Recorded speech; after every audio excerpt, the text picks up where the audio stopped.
What's up, everybody, and welcome to Heels and Quads Media, live on the Oh Heels and yeah, Quads YouTube channel.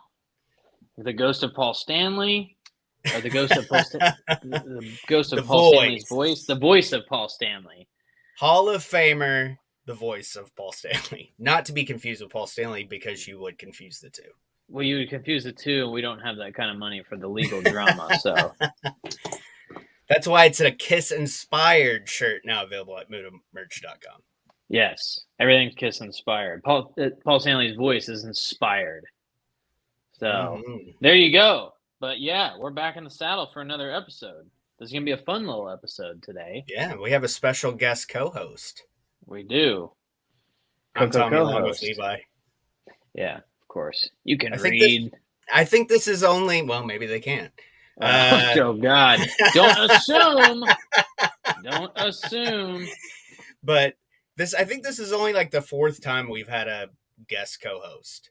Usually, it's like a special guest interview. It's a guess. But this person is somebody I joined his show. I guested over there. We talked about fixing Paul Stanley's 1978 solo album, tie it all together, bring Paul Stanley back in the mix. But it's Brant from In My Head on YouTube, where hopefully you're watching this, not on Facebook or Twitch. Real quick, housekeeping, I'll bring Brant on. He'll tell you about his channel and his fandom of both Kiss and Typo Negative, which is the topic for today. October Rust, Typo Negative. Since we last met, Levi, we are up 76 subscribers. Okay. And we have passed 250,000. Okay. Let's go to YouTube real quick so I can see this here thing. Because last we met, it was 569. Now we're at like 645. Yeah. 645. That's pretty cool. And I also earlier it's in my head. So yeah. And I see all day I've been saying in my head, in your head, in my head, and I'm like pretty sure it's in my head. Like now it's in your head because now you know it's in my head. Yes, exactly. See, that's kind of how it goes. It's a paradox. Yes. But yeah, anyways, I'm excited to talk about it because we brought it up a long time ago that we were doing something and he was in the chat and he was like, I love Typo. And we were like, let's do an episode together. And that was pre your episode with him. My episode, I think we had already worked it out when I was doing it, but I didn't want to say when it was that I was doing it because I wasn't sure when it would come out. So I didn't want to say, a date and then be like totally off. And then I ended up saying next month, a day before, and the video I announced it in came out the day of that new month. So it was like, no, it's this month, I promise. But anyways, so real quick. Be sure to, are you letting him in or? Yeah, I'm about to now. Okay, I was going to you were going to say. You want to knock out the plugs real quick? Yeah, I was going to knock out the plugs. I was going to say, you can see on the bottom of the screen right there, patreon.com/heels and quads. I will list off all our members at the end of the video. And if you're a Patreon, you also get your name mentioned too and get to hang out with us, all that cool stuff. Patreon.com/heels and quads. And then also our brand new Discord server. That is true. So there you go. There's where I have scheduled out all of the hangouts for the rest of 2023. Look at that. I'm very That's crazy. Excited. So he's an office man. I am. I'm trying to get a schedule down. Yeah, I get it. I get it. Don't forget our new website, tubespace.io/heels and quads media. And of course, if you want to do this one. Yeah, if you ever look at our beards and wonder why they look so good, it's because we go to copperjohnsbeard.com and use coupon code heels and quads in all caps at checkout because we're professional businessmen and save 15% on our order. So you can join the Copper John's Beard Squad as well. But again, they have everything. They have soap like Dr. Squatch type stuff, but better, of course, because it's Copper John's. They got conditioner and shampoo and little racks you can put your soap in and loofahs and oils, beard growth stuff. Like they got it all. If it's a guy's hair, facial hair related or thing, lady. Yeah, mostly guys grow beards, so On purpose. on That is. purpose. Yeah, that was kind of on purpose there. But If you're a lady and you want to have a beard, that's cool too. if you can grow a beard, more power to you, the bearded lady. But I'm just Right saying, on. if you're, anyways, yeah, copperjohnsbeard.com. I'm pushing you in the corner. Hey, you're trying to hold me back. You're trying to put I'm, baby in the corner right now, and it ain't I'm working. trying to put baby in a corner. Also, of course, merch. tan. We've got Ooh. new merch coming out next week on the show. I'll be wearing the new Misfits inspired Heels and Quads design. There's a Kiss inspired design now, inspired. Mudamerch.com. Of course, you can see it scrolling at the bottom. And of course, if you're new here, subscribe on YouTube and at Heels and Quads wherever you social media. But you can also find those links on our website. Without further ado, now that we've talked him out of the building, probably. Yeah, he's probably like, I'm done. Special guest co-host, not a special guest. He's co-host for this episode. He's a special guest co-host. Let's welcome in now Brant from In My Head. Hey guys, how are y'all doing tonight? Good, man. You? Doing well. Oh man, I'm just sitting here having a good time watching you guys. Y'all gonna make me work now. Yeah. By the way, my microphone is just a prop tonight. I'm using my laptop microphone. So see, nobody would have known if you wouldn't have said that. But now the cat's out of the bag.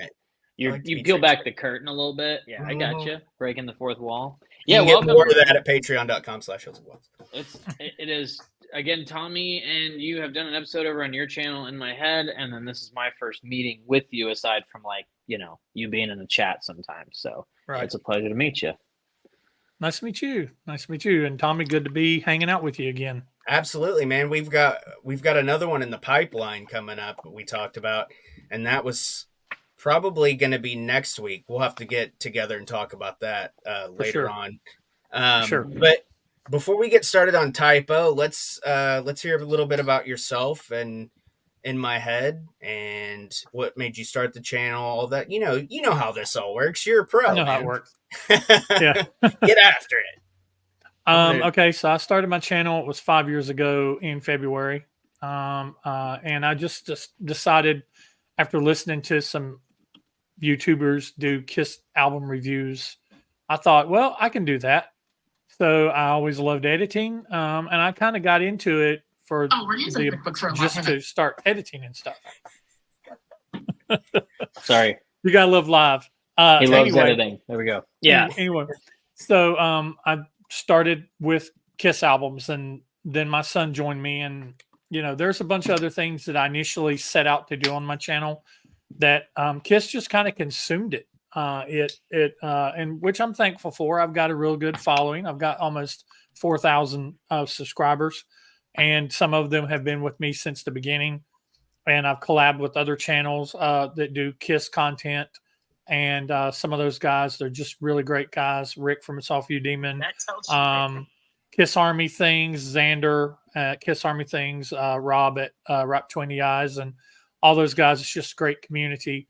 And but one of my original things I set to do, and I did do some videos, was Typo Negative, because it always shocks people when I tell them on my channel that Kiss isn't my favorite band. It's a band that I've loved the longest. It's a band that I've been a fan of since I was 7 years old in 1977, just before Live 2 came out. And so it's a band that I've been the longest fan of, and has definitely changed my life and been a part of my life. But in early 90s, I discovered Typo Negative, and Typo Negative has just always kind of been there. And a lot of their albums just are, they've become a part of me as well. And so honestly, if I had the option to sit down and listen to a Kiss album or a Typo Negative album, a lot of times I'll listen to the Typo Negative album over the Kiss album. I just wish Typo Negative had the catalog that Kiss has. I wish they had as many albums as Kiss does, or at least double the albums they have, because I like them all. And I'm real excited that we are going to be doing this one. This is one of my favorites. And so, but yeah, I've been on YouTube. I'm on Instagram. I'm on Twitter. And I used to have bigger Instagram accounts and Twitter accounts, but I had a mental breakdown, for lack of better words, about 2 years ago. And I muted my channel and shut down all my social media. It was during COVID, and we all had bad times during that time, Yeah, and we all went so I'm having to rebuild my Twitter and my Instagram back up. I never brought Facebook back. I'm still on Facebook personally, but I don't have on there as far as the channel goes because it got to be too much to manage. And this isn't my full time job; it's what I do for fun. So it just got to be too much to manage, and so I just kind of shut it all down. Almost deleted my channel, but didn't. Good But thing, yeah, man. yeah. So I've got close to 500 videos, and I used to do lives all the time. I think Tommy, you asked me, you said that I wasn't too keen on doing lives. I used to do lives every week. It's just it become one of those things that I had to. It's become part of that schedule, and I don't Yeah. think I've done a live on my channel in probably almost a year. I was going And to say it's so been a while. I'm looking it's been at a it now. while. It says that, streamed a year ago. Yeah, so it's been about a year since I've done a live, but I know that my viewers have been wanting me to start doing lives again. So I talked to them. I talked and I said, okay, maybe I can do maybe one live a month or maybe one a quarter or something like that. But I don't think I'll ever get back to. There was a point in time I was doing a new video on Monday, a new video on Monday, a new video on Friday, and I was doing a live on Wednesday. So it was 3. Wow. I mean, it was Yeah, it's a lot. it was a hamster wheel, and I Especially got when you're off of it. not especially not when you're not like devoting 98% of your time to the channel. It's a lot, trust me, because that's Yeah. kind of where I'm at right now, and I'm like feel like I'm burning the candle at both ends. Because it's not just it's not just sitting down in front of a camera. You have to research, you have to script somewhat, or at least have some type of a skeleton of what you're going to be doing. Yeah, bullet points. It's constant, and then you editing, and I tell people for every minute that you film, you've got 10 minutes of editing. Is the average. It's about a 10-to-1 ratio. So unless you're going to do minimal editing, and sometimes I do minimal editing. I used to, if you go back and watch some of my early videos, I used to do a whole lot more editing, popping stuff in and out, and I've gotten kind of lazy in a way, but it's kind of become my style of how I do things. Yeah, but if it works, yeah. And every once in a while, I'll have a little bit of time. My wife might be out of town. I got a couple days to kill, and I'll be like, let me spruce this video up a little bit, and then sometimes I just film it from beginning to end, and I go through, and basically the only edits I make is if somebody has to use the bathroom or somebody gets off on a tangent and it burns a lot of time, and sometimes I'll peel that 10 or 15 minutes out and throw it over on my Patreon channel. Like when I get on a tangent and say something culturally inappropriate, he has to pick. Right. So, and it's cool because, I have over on my Patreon, I did for a while what I called cutting room floor.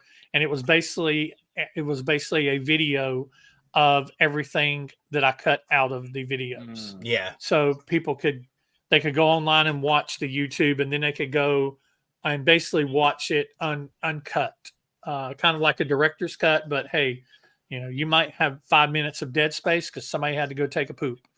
Yeah. So do you still have a Patreon? I do. Okay. It's patreon.com/in my head. Okay, cool. There you go. If you're a fan of his channel, join his Patreon. I think I got like 3 or 4 Patreons. Hey man, we've had the same there 8 to 12 people rotate in and so, out. It's but the ones that's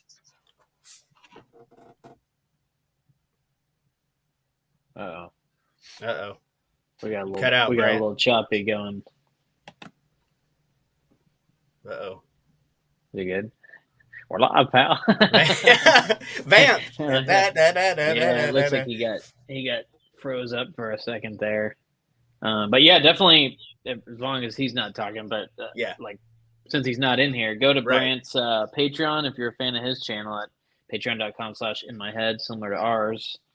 It's just his name on there. So and he does have a ton of videos on his channel, so there we go. There's plenty of content. Yeah. Are you back with us? Brant. Did I lose you guys for a second? Yeah. Are you back? Okay, there we go. Probably You're back in good full old motion. good old Spectrum. Okay, is you're that good now. Okay. You're good. Yeah. It like completely snailed out on us, and then like it took a minute to catch back up. So you're good now. Yeah. No, we're just plugging your channel and your Patreon while you were gone. So. Oh. Actually, I want to plug it again. Oh, wait. I think we're good. Again. That's like Cox, man. Cox just pisses me off. You just like to say Cox. Well, it's not the same though because it's COX. You know. Yeah. It's not the same. Well, that's but what I meant. It is. Yeah. Of course. I didn't mean anything by it. Yeah, I know. It's. I just want fiber optic, but for some reason you're probably the furthest in the boonies, and you have fiber optic. Tommy. That's why, dude. Like it doesn't make Do you sense. know who I am and how much money I make doing it? Yeah. To steal a line from you. I had them up in the tree, man. They were hanging by their feet, hanging the freaking wire up the tree, the satellite at the top to give me that good internet. You had to pull Sprank on him and go, "Do you know who I am and how much money I made doing it?" While I was in the Not pool. a lot. I was in the pool. Laid up in the. Yeah, there you go. All right, let's get to the album so we don't lose Brant again and there we go. Talk about you're back. I think you're back in full form there. Yeah. I'm sitting here watching my wireless signal. It's kind of fluctuating, but I think I'm back. I think you're good now. All right, we can jump in. Hey, it's live. This is what people. You guys want to watch us live? This is what you gonna get. So things happen, but that's okay. It gives it character. So let me actually bring up because I usually write down the date, unless anybody else has it written down. I bet Brant's got it. October. I don't know if I have it written down. The date. That's all right. I'm there. All right. So it is 96. So today we are obviously doing, as we've said many times now, Typo Negative's 4th studio album, October Rust. Highly regarded as one of their best. I think they're all good though. And that's a long debate that I'm sure Brant and I could go on for hours about being fans of the band. It came out August 20th, 1996, so just in time for October. Roadrunner, this is all of them except for Dead Again are on Roadrunner, I believe. And obviously the genres, Wikipedia says gothic metal and progressive metal, but we'll get into that. It's in the notes. But yeah, so I always write a little prologue kind of thing before we go, but you guys feel free to talk and then I'll kind of pick through that eventually. What do you guys think? What are your opening thoughts? I mean, you can open that way. That's fine. Because like I said, I took notes, but I mean, I listened to these so much when I was a teenager that like my notes are kind of, I mean, for the most part, there's a couple of songs where I go a little bit more into detail, but for the most part, they're just short, kind of little poke fun comments. Because we both love Peter Steele. We all love Peter Steele. Yes. But we can poke fun at his voice a little bit at certain spots. So that's mostly what mine is. Okay, well, I'll open with it. All right. October Rust is a collection of heavy, thick, somber, melancholy, melodic, goth, love, and everything in between. You can't really put into words the sound this band creates when they're playing together, but I could almost say perfection, objectively speaking. Pete Steele, the mastermind behind Typo, and his friends Kenny Hickey, Josh Silver, and Johnny Kelly, starting on this album, I believe, is Johnny Kelly's first record, if I have that right, because it was Sal Abrascato before. Yeah. Create some of the most unique music you've ever heard with lyrical themes of loss, sex, and some pretty wild other stuff. You'll surely be able to relate.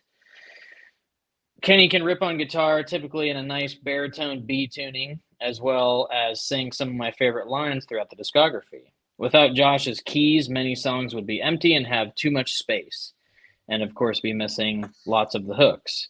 Sal or Johnny crush the drums and keep the vibe where it belongs per song.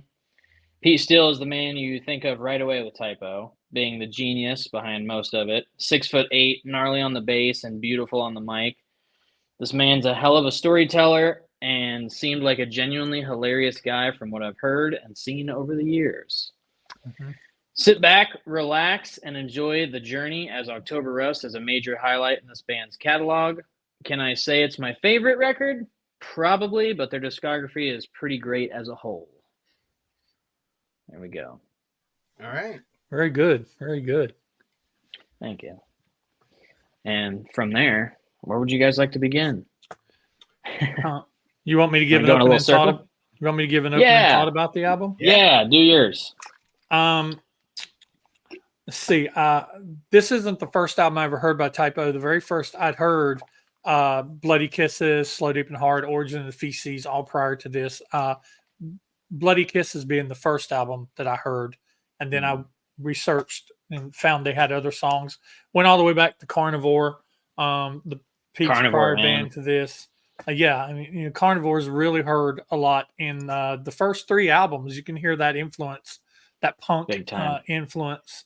Especially Not really Slow, Deep, and Hard. Yeah, not really so much on this album. Almost all Carnivore is gone by the time you get to this album, except for maybe some of the subject matter, which I love that Peter Steele, he's not afraid to talk about or sing about anything. And he was very unapologetic about it, which I also really respect. If you're going to write something or sing about it, be a man and back it up. So, and he definitely was that. But this is possibly, it depends on what day it is and what mood I'm in. But this is kind of like my desert island Typo Negative album. And it kind of goes back and forward whether it's my favorite or not. And I know that sounds kind of weird, but if totally understand. Burning Building, I had to grab one. This would be the one I'd grab.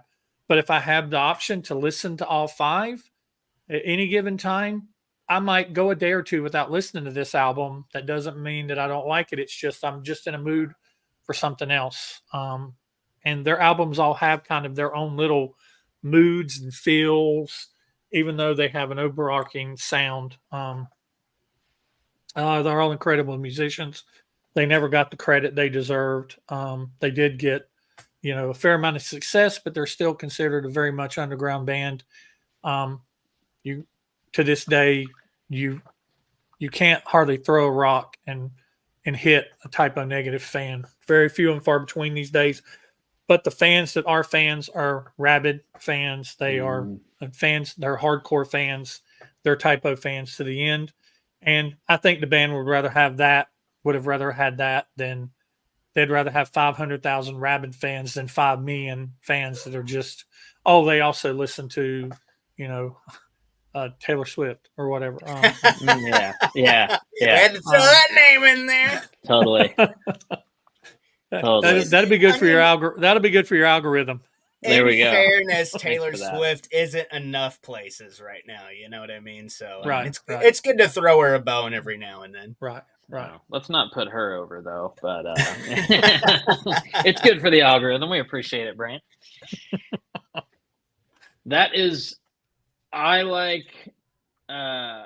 I kind of like the way you put that. It's the Desert Island Typo album, and I think that's kind of the case for me. Is like if I'm packing my bag and that's where I'm going, and I'm grabbing stuff off the shelf, I'm just grabbing this one by default.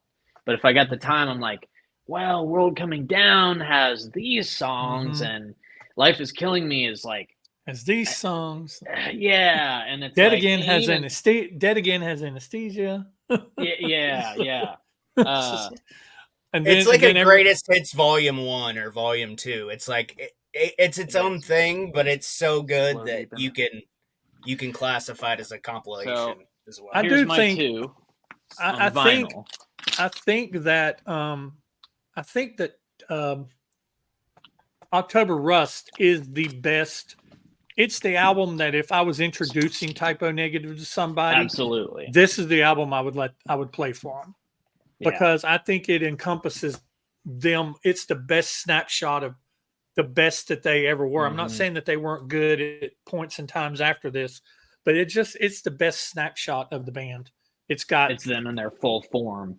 Yeah. It's them, and they were firing on all cylinders on this album, and and they had good albums after this one, but this is the one that a lot of people say is their best, and that they never repeated. And I don't think they tried to repeat it. I don't think they ever set out to try to repeat it. If you listen, like I said, all their albums are all very different. I hope that we get around to talking about all of them at some point in time. But this is a good one. You just booked it. Yeah, this is a good one to start with. Yeah. It's yeah, I think it's the peak. It's the peak, but it's not like it peaks and dips off. It kind of continues. Right. So what do you think, Tommy? Yeah, I'm with you guys. I mean, Bloody Kisses was the first album I heard. I had a group of friends, we dabbled in some extracurriculars, if you will. And I mean, this is one of my, I guess, ex-friends. We're not friends anymore, because he's a piece of shit, for lack of a better term. But like, I mean, he introduced me to this band, and like we would sit in the room with the black light with the posters and all that. And this is one of those bands where we would just be in outer space, literally, and listen to, and it freaked me the fuck out, because I'd never really, You've never heard anything like it before. No, I mean, I listened to Kiss, I listened to Elvis, I listened to Misfits, I listened to, even pop on the radio, country, like I listened to everything, but like I'd never heard anything remotely like this, except for maybe like the Crow soundtrack or something. That was probably as like goth, emo, whatever you want to call it. Maybe some Depeche Mode here and there. Yeah, Depeche Mode, Bauhaus, Cure. stuff like that. Cure, stuff like that, but nothing like, I mean, this is like vampire goth / industrial, but poppy kind of. I mean, it's got hooks in it. I mean, it's catchy as all fuck.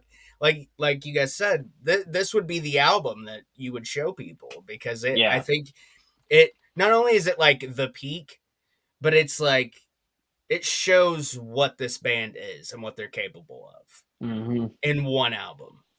So that's all I'll say, because I mean, I just wanted to share my experience. And something, if somebody were to say like recommend, like what's similar to Typo Negative, or like recommend me something similar to that, I'm like, well, there's stuff kind of in that, the subgenres, but again, it's like they're kind of their own thing. Wheelhouse maybe, but like it's nothing really close. Yeah, there's nothing like them. The closest thing I've found, and it's still not even really close, because again, Pete Steele and the guys are just one of a kind. But if you've ever listened to Paradise Lost from the UK, they're kind of a 90s goth metal. I want to do it on the show sometime, because I've heard that name before. Maybe from the Memphis thing or whatever, but they date back to like, I think 90 or 89 was their first album. But my buddy and I, when we got really into Typo, over a decade ago, because I'm a little younger, he showed me Paradise Lost that he had found, and it's kind of down that same rabbit hole. But again, it's not the same thing. So like if I were to recommend something like it, there's some other bands too, like we said them, The Cure, Depeche Mode, but it's like a little bit from here, a little bit from there, a little bit from here. I mean, you got a Neil Young cover on this album, so you get all kinds of stuff. So anyways, we may as well get into it, man. Yeah. If you guys, I do want to add though, I never like thought of The Cure as a influence for Peter Steele until I listened to it really close, and then I'm like, I get it. Okay, yeah. There's a lot of that going on. Yeah. So, all right. Well, who wants to start with what do we? First of all, we start with the bad ground track. Like it's like your speakers, like you say in your review, and I'm sure that your review, Brant, is going to influence what I say, kind of, because it'd be similar. But like it sounds like a speaker wire is not hooked up, like or like your guitar. You're like not quite all the way plugged in. Yeah. And then, of course, they go to the track after that. We're like, oh, gotcha, fuckers. Yeah. Hey, it's Johnny. It's Johnny. Hope you little enjoyed that little joke there. This is Peter. Yeah. It's Peter. No, you're not from Brooklyn at all. Yeah. Yeah. Super Brooklyn. And then after that, we lead into what I would call, I think it's a masterpiece of a song, and Love You to Death. just the structure of it, and Kenny's gone on record. I've watched some more recent interviews, like within the last decade, of him talk about. He's like, man, those songs are hard, man. Peter, the arrangements and the songs, like everything was hard, and he put it together, and he's showing us, and I'm like, I don't understand, So it's like Pete was genuinely like, when you listen to songs, you're like, what? Like, why would you don't think to go that direction? But I don't know, and it all comes together in one track, and all of them are like this. But "Love You to Death" is like, that's one you show to somebody when they're like, show me a type of song. You show them that, Christian Woman, Black Number One, the Anesthesia, the staples. So "Love You to Death." Somebody take it away. What do you think? September Sun. September Sun. Oh, so good. Can't wait to get to that album. Yeah, that's what I'm saying. I started thinking album, about. man. I started talking about songs off other albums. I'm like, oh, I want to go listen to that album. yeah, 100%. You guys talk about October Rust. I'm gonna go talk about it. Right. Yeah, there we go. Somebody jump into. Yeah, go for it, Brant. "Love You to Death." Of course, it wasn't the first single. So I remember hearing. I know we're going to talk about it in a little bit, but the first single of this album was "My Girlfriend's Girlfriend," and I get it. They were going for it. It's definitely, we'll talk about "My Girlfriend's Girlfriend" later, but I'll hit my thought on that when we get to it, because we don't get to it till further down in the album. But of course, the second track that they released was "Love You to Death." So this was back during the times, if you got a single, you also got a video. And by the time "Love You to Death" had came out on video, I'd already had the album. And I remember whenever this song started, I was like, they've never done anything like this before. This album is going to be so good. Well, one, I love the joke. I love the joke track at the beginning. Of course, they would continue to do that with the skip it and the sucker. They'd continue they'd continue to do stuff like that, which is great. It shows that they didn't take themselves too seriously. Yeah. And they kind of downplayed themselves a lot. They were, what do they call it? Self-deprecating, not defecating, deprecating. Yeah. Hey, self-defecating. We self-defecate on ourselves. Yeah. But Yes. But I love that about them. That's one of the things that I love about them. And they make it like it's no big deal. Yeah, we spent a couple months getting high working on this album. We hope you enjoy it. It's like, and then they start this, what I call an opus, man. It's just, it's a masterpiece of a song. There's nothing wrong with it. And there's so much I love about it. I mean, I just can't even talk about it. I love the guitar in it. I love the words. When Pete gets to the end and when he's saying, "Am I good enough for you?"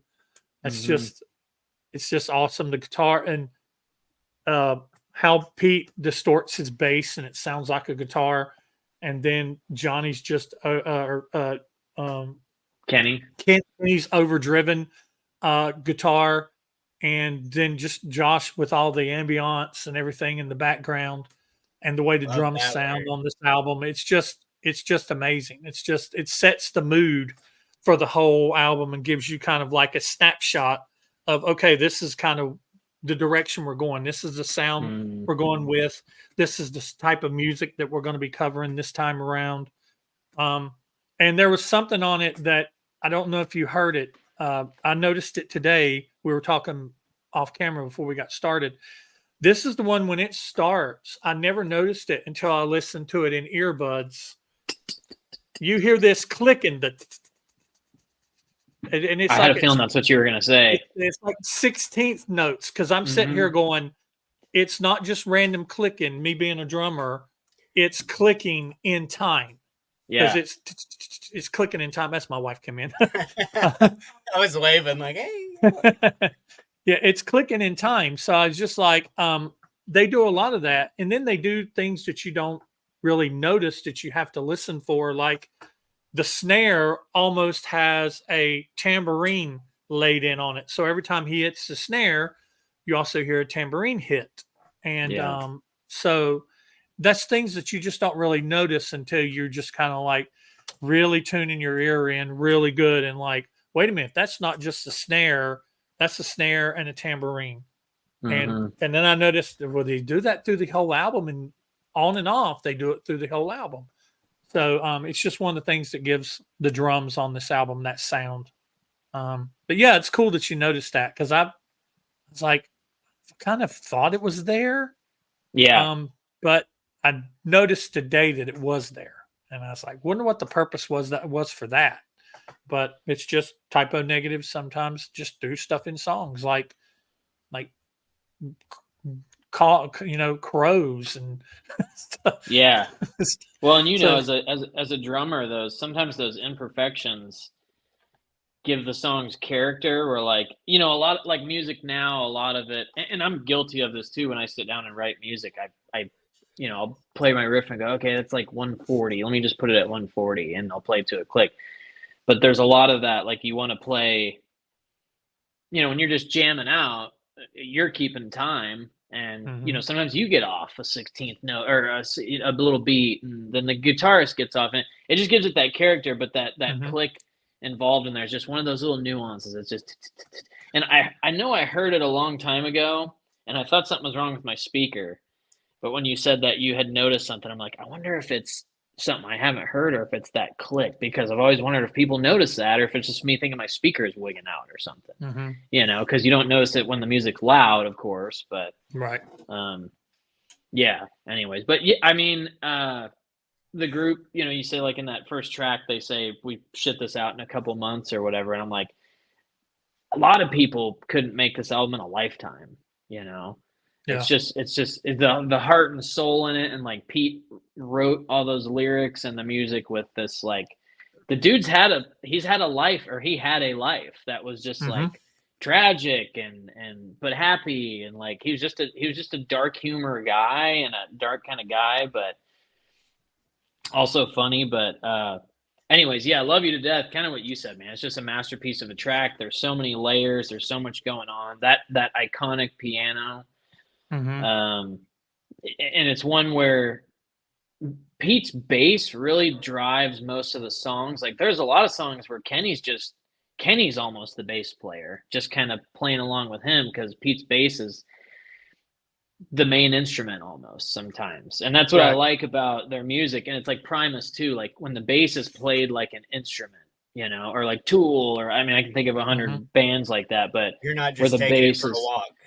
You're not just taking it for a walk, and you're not just, thudding along playing in the key. Like, you're like, Be My Judas, do do do do do do do. Exactly. Like that's the bass. And I guess that's what do you think about Love You to Death, Tommy? I'm sure that's kind of the same deal. Let's hear your notes, because I know Pretty they're good.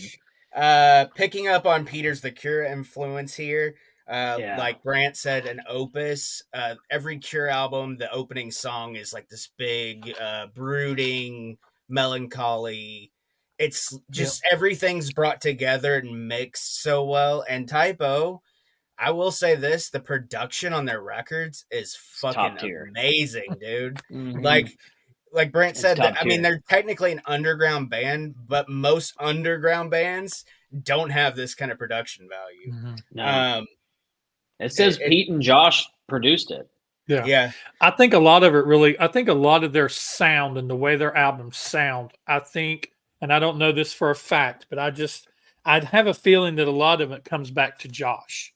I think that Josh is responsible for a lot of we know he's responsible for the keyboard sound, and Pete's probably responsible for the way his bass sounds and the way he plays his bass, and Kenny probably determined how much razor blade, razor, what do you call it? Circular saw distortion he wanted in his in his guitars. But I think with Peter being the person that is writing these songs and putting these songs together, as Kenny was saying, I think that Josh was the person that actually facilitated a lot of it. Yeah, how much compression is on the kick drum, and how much reverb you want on the snare. I see him as being the person that's running the Pro Tools, man. He's the person he's the person that's editing and looping if they do. And Peter talked one time, I read in an interview, he talked about the way that they were able to record albums the way they did was because they would play a certain riff or whatever, and then they would loop that riff until they basically needed the riff to change. And then they would like do that, and they would create like a section. And so then they could actually then loop that section or bring that section in back in at another point in time. And that's one thing I love about Typo Negative songs. And a lot of people I don't think really gets. They're a band, you either get them or you don't. But their songs are very repetitive, very repetitive to a fault. And sometimes there's some songs we'll talk about on this album or on some of the other albums where they have very little words because he basically repeats the same words over and over and over and over. Yeah. But each time is different. Yeah. Each time it's a different delivery. The music around the note has changed. The music around the lyrics has changed. So small changes. Yeah. Small changes. Yeah. Yeah. All right. And then just to finish mine real quick, that high harmony on the let me love you. Yeah. That, I mean, that comes in the second time, not the first time. Yeah. But when that hits, it's like, holy shit, man. Like because like for me personally, like I don't listen to Typo like all the time. It's usually around this time of year that I bring them back in my rotation. So like I forget shit like that. And I'm like, oh my God, like you forget like how like actually like musically talented they are. It's not just, it's not just a fall band, or a Halloween band. And I take that for granted. And liking this band, I'm like, I don't know why I do that, but it's just something I do. I guess maybe it's because like I don't think my wife or my kids would like it, but so I don't know. Yeah. But I got to get them in the rotation more. That's another thing you talked about is one thing that I noticed that they do not only on this song, but on a lot of their songs, not only on this album, is they'll put a song within a song. They do that they go through the whole thing and then they do that part. Key change. And that goes into that. Am I good enough? And Kenny's got that driving riff that he's doing with and one thing that I was wanting to mention, we were talking about the members of the band. Typo Negative actually has a fifth member, and that is Feedback. Yeah. Feedback and Reverb, man. They got a fifth and a sixth member, Feedback. And that's another thing I heard. I think it was either Peter Steele or Josh McKinney, or not Josh McKinney, Josh say one time in an interview, I'm getting their names mixed. Josh McKinney's actually my son-in-law's name. Josh Silver, they said that you can make anything good if you slap enough reverb on it. You can make anything sound good. Creates that space, man. Damn straight. So, and I think that's just more of that self, downtrodden themselves. Yeah, of course. They'll never say they're great. That was their whole shtick. Yeah, that was their whole shtick. Yeah. They're like, it's awful. And it's like, well, now it's like regarded as some of the best albums of the 90s. So there you go. Exactly. Well, and I mean, that makes you more attractive to just common folk, if you're like, that suck. When you put yourself down, it makes other people like you more. Well, yeah, because if you're like, oh yeah, we created October Rust, it's probably gonna blow you. Because everybody says our next album is our most advanced, our best album, this and that, and then it comes out and you're like, advanced in production, like what is it? Because we have more tools now available online. But yeah, it's a good way to open the album. And I guess we'll kind of lead into Be My Druidess. Like I said earlier, do, and you get that plugging in of the bass and just that like fuzz kind of drive he's got on it. And again, then it just drives that song, do. But you have Kenny's guitar just strumming those chords. So it kind of goes to that part where it's like the bass is playing rhythm or vice versa. The bass is playing rhythm or lead, and the guitar is playing rhythm or lead, one or the other. So it's you got three dudes playing like the instruments, and then you got I'm not saying Josh's is not an instrument, but a physical, a guitar, a bass, and a drum set, and then you got Josh over on the keyboards just filling that void with like so much. 'Cause it's like industrial metal. I'm a big fan of that. Is if you take away samples, if you take away that stuff that's saturated in reverb, like it's empty, And there's actually a part, I think in Green Man, maybe we'll talk about that later, but there's a part where it kind of cuts out. Yeah. But yeah, Be My Druidess, just a great song. And kind of what you said, Brant, it's a little repetitive because it just keeps going with that riff and those chords. But then you get this weird, like, Halloween synth part, and he's like, "Oh, I'll do anything to make you come." Yeah. And so, Pete will go to the ends of the earth to pleasure a woman. And isn't "Love You to Death" about like bringing a girl Doesn't to have to go too orgasm far. or something, like to make her like a crazy orgasm? I think that's what "Love You to Death" is about. But Yeah. Be My Druidess. It's a good follow up to "Love You to Death" because it kind of changes the pace, but also maintains that typo feel of just the love and the gothic thing, and like again with the transition of the album October Rust kind of being that new form of typo, but still the same, So I think Be My Druidess is another just awesome track on the record. Yeah. I love the way he comes in with that guitar, with the bass, playing it like it's a guitar, playing a riff. And when it comes in, that's got that cool little beat, little almost danceable beat gets going. Yeah. And I like the way he sings during the verse, kind of softer version of his voice. Then he's belting the chorus, and then you get to the end. I'll do anything. Make you come. I mean, I love that. Not to cut you off, to make you. You get that second song part. Yeah. And those notes under there, those chords, those chromatic chords coming up, that chromatic scale. That's awesome. I love it. It's a good song. It's not, I mean, well, let me first preface, I like every song on this album. Yes. But Love You to Death is so good. It's such a hard song to follow. So I like Be My Druidess, but it's not one of my, it's not in my top 5 on the album. But I like Be My Druidess. Love You to Death is definitely in my top 5. Be My Druidess is a good song, and it's another facet to the album. It goes to show you that it's like, hey, not every song's going to be Love You to Death. We're going to also do songs like this. Yeah. What do you think, Tommy? Am I up?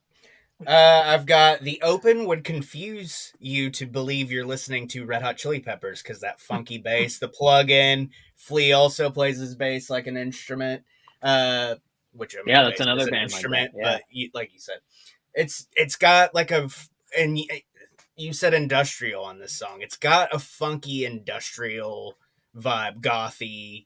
Obviously Peter has that vampire. I'll do anything to make you calm. It's like he gets just the right amount of phlegm in his throat, and then and throughout the album, you notice he almost like he's rolling his R's to a lot. I do make a note about that later on. But I mean, just the sound with his range is so weird. Like like he goes real deep, but then he can just sing like he's singing, Ricola. It's like he can do anything. It's crazy to me. But and then I noted, I'll do anything to make you come because it's hilarious. Yeah, of course. It's just a great. It's awesome.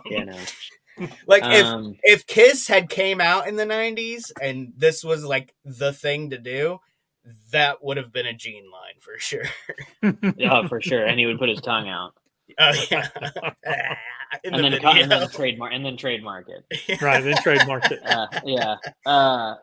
Following Be My Druidess, we get Green Man, which I do hear people refer to Pete as Green Man, like rest in peace, Green Man, and so I don't know if it's kind of a song about him or whatever, but it's another great song. It kind of follows that Be My Druidess kind of thing. Like you're still kind of coming out of that opus of Love You to Death again, and you get Be My Druidess and you get Green Man. So Green Man, there's some awesome lyrics on that, by the way. What was that? Let me look those up. Green Man's actually about a tree. Is it really about a tree? It's about a tree. Okay. So what's this one? Like he's just a poet. The evenings miss that creep and crawl, which will drench me and dew and so drown. Like that's I Yeah. don't know. He's just great at But writing see, lyrics, man. he's good at writing lyrics because that could be about a tree, but that could also be about something that a woman It just could be did about to you. You know what I'm exactly. Yeah, saying? exactly. Yeah. He's very good with the double innuendos and the innuendos. All about that. He's a Yeah. mastermind. Like Pete, like, and it's not like if the dude was still alive, I'd still be sitting here saying the same thing. Like Pete was just a musical mastermind. I think obviously the band, you got to give them credit too, but because they're still part of that. But it's crazy. It's just amazing. So that's pretty much it for me on Green Man. Yeah. What do you Yeah, guys? I'd heard it was something about looking at some of the lyrics, like he says, "Autumn in her flaming dress of orange, brown, and gold fallen leaves, my mistress of the frigid night, I worship, pray to you on my knees."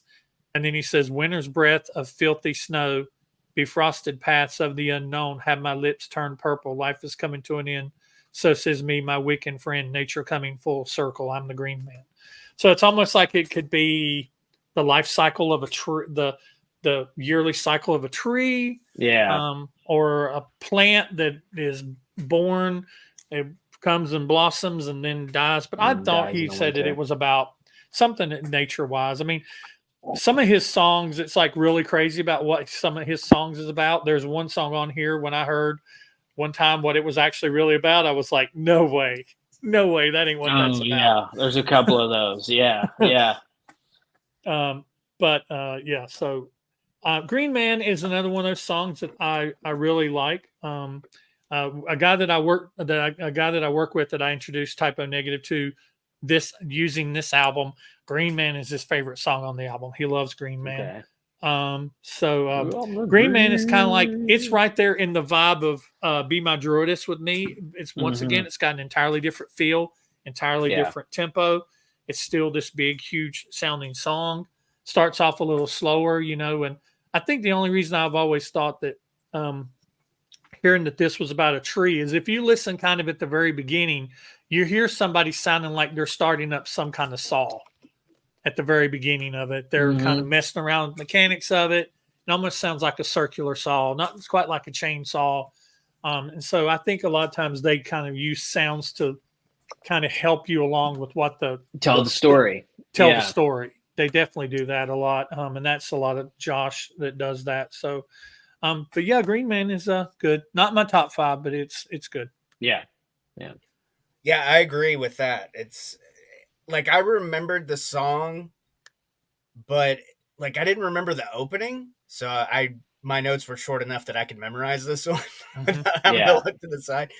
It starts off with the birds chirping and shit. And I'm like, what the fuck is going on? Like, it sounds like somebody taking out the trash and then it's like all this like other shit, like in a garage, And then I'm thinking, come on, man, like be a vampire, drink from the goblet of your cock, all that stuff. Come on, like let's get this baby fired up. And then he starts talking about creeping and crawling and all that. And I'm like, oh, okay, now we're on. Okay. And then it kind of just keeps kind of being a little peppy, but down, melancholy peppy, like a Cure song.